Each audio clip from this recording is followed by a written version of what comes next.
Hey guys, welcome back for another video. Today I've got a review of the new VSeeBox V6 Plus.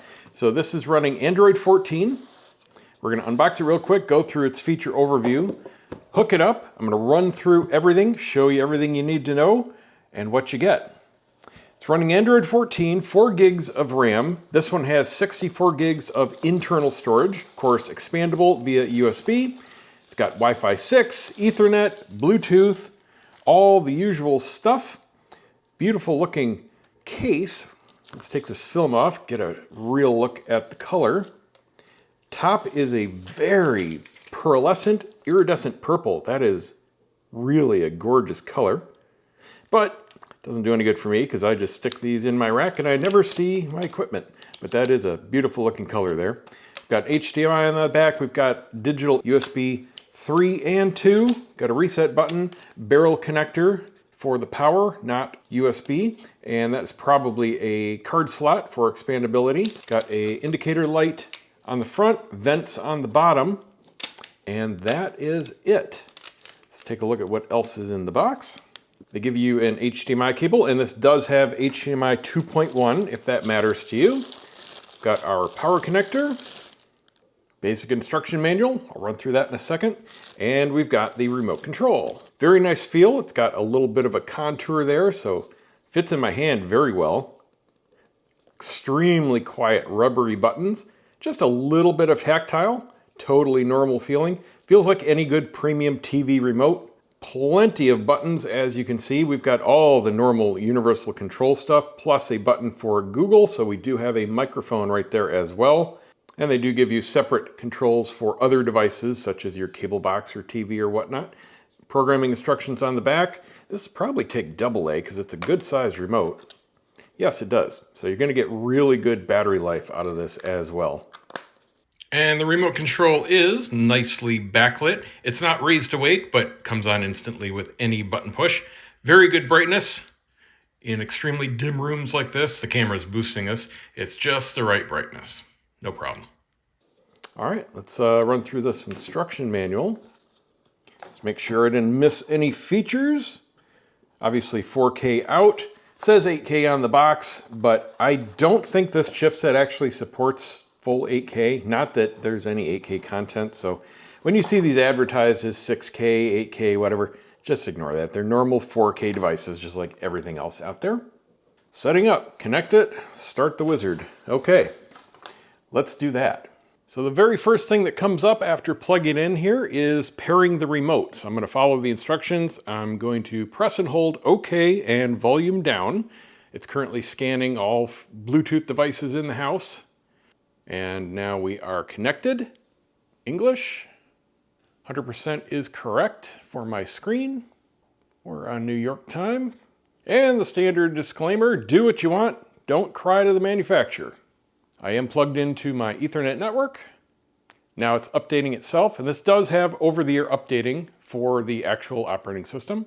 It's downloading all the apps that come with it, so that's nice. Nothing to do manually so far. Looks like truly a plug-and-play device. And as I've gone over in previous videos, the launcher is just what it looks like as you interface with an Android-based device. You can use what comes on the box, or you can install a plethora of your own choices. And you can make it look like whatever you want. For this review, I'm just going off what comes in the box.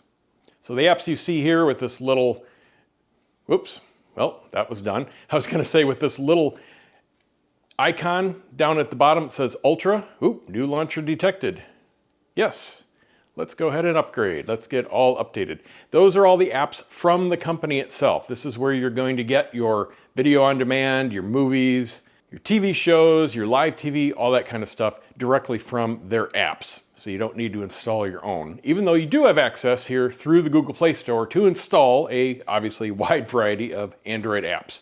But these are custom, and these are basically what you're paying for with the device. So let's go into setup. Actually, I want to make sure everything is fully upgraded first. Okay, good. We are fully updated. Where is the back button on the remote?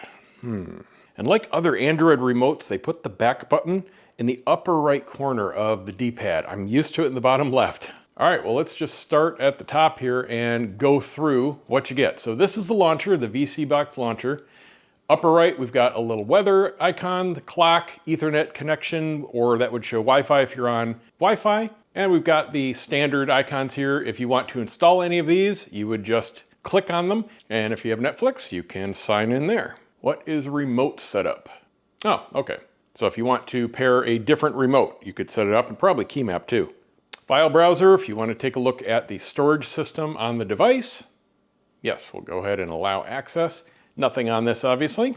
Standard Play Store, Game Store, Movie TV Store.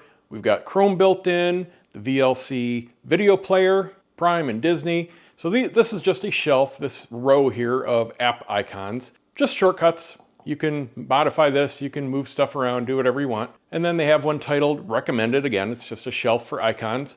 So Heat Live, Live Plus, Live, Heat, Video on Demand, Backup by Heat.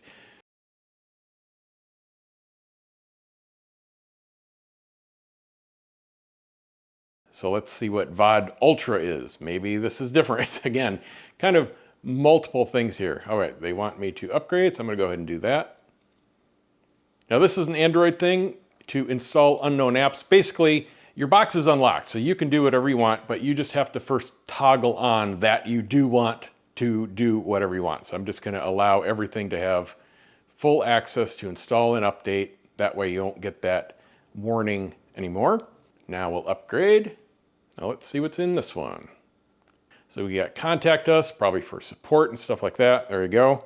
Internet speed test, standard Android app there. It's not very accurate. You can run it again and again, you'll get different results, but it basically tells you if you have a semi-normal connection, if you're getting anywhere near your internet speed, you're good.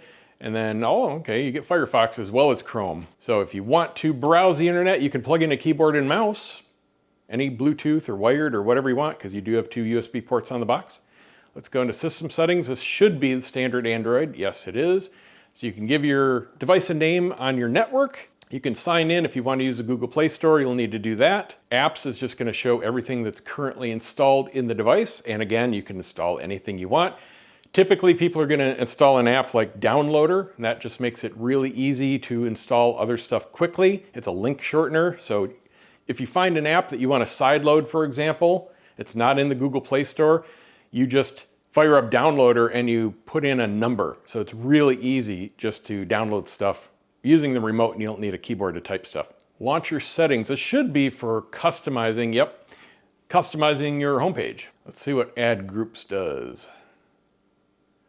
Edit Group 1. Enable. Let's see if it added anything in the home screen. Nope. All right, no idea. Let's disable that. Oh, wait, maybe we have to put something in it.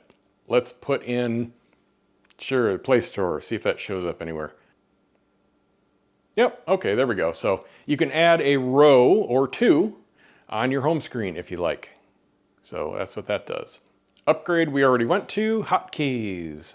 This is where, like I said, you can key map things, keyboard shortcuts to the remote buttons and things like that. Network should just show us the network connection, yep, in Android. Initial setup. Okay, that just runs you through the startup sequence again if you need to change something. System info, Android 14, firmware version, model number. There's a factory reset there for quick access if you need to wipe. Power. This might be a settings or it might turn it off. Yep, okay, so that's gonna be a quick turn off option. Memory cleanup. Android is not the best at managing its trash files. So we've seen this before where they give you a quick handy button to do a quick cleanup. And I just pressed it and we went down about 10%. That's normal. Really, you don't have to touch that. If you're running these kinds of apps and just using the box to stream stuff, you never have to do that. All right, very cool. Well, this is definitely the easiest box setup that we've seen so far. Looks nice and clean. It is super fast, very slick, normal 4K resolution. Everything looks great. So if you're in the market for it, definitely consider this. I've got a discount link down below. Check it out, and we'll see you next time.